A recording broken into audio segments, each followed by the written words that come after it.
So let us not forget how we got here. Hamas was elected by the Palestinian people. Israel withdrew from Gaza thinking they would live in peace. Remember that a long time ago? They withdrew. They said, you take it. This is our contribution to peace. But that didn't work out. That didn't work out. It was the opposite of peace. They pulled away. They let them have it. And I never forgot that because I said, that doesn't sound like a good deal to me. As a real estate person, I mean, they gave up the ocean, right? Ron, they gave up the ocean. They said, who would do this deal? And it still didn't work out. They were very generous, actually.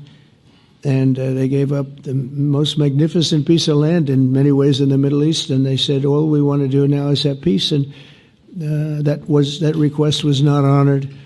Instead of building a better life for the Palestinians, Hamas diverted resources to build over 400 miles of tunnels and terror infrastructure, rocket production facilities, and hid their military command posts and launch sites in hospitals, schools, and mosques. So if you went after them, you'd be after them, and you wouldn't even realize you ended up knocking out a hospital or school or a mosque.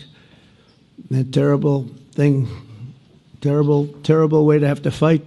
No fight is good, but that's a real bad one. So there are many Palestinians who wish to live in peace. Many. I've seen so many of them. And they have support.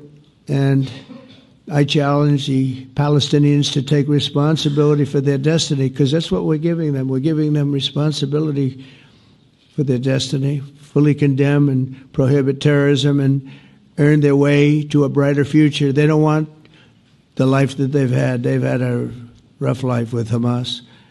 If the Palestinian Authority does not complete the reforms that I laid out in my vision for peace in 2020, they'll have only themselves to blame. We're giving them an amazing footprint, and they have amazing support from the leaders of the Arab world and the Muslim world, the great leaders. These are great leaders. These are unbelievable leaders that have built great countries and very wealthy countries. What the future holds for the Palestinians, no one really knows, but the plan that we put forward today is focused on ending the war immediately, getting all of our hostages back, getting everything back. Hard to believe when you even say it, and creating conditions for durable Israeli security and Palestinian success.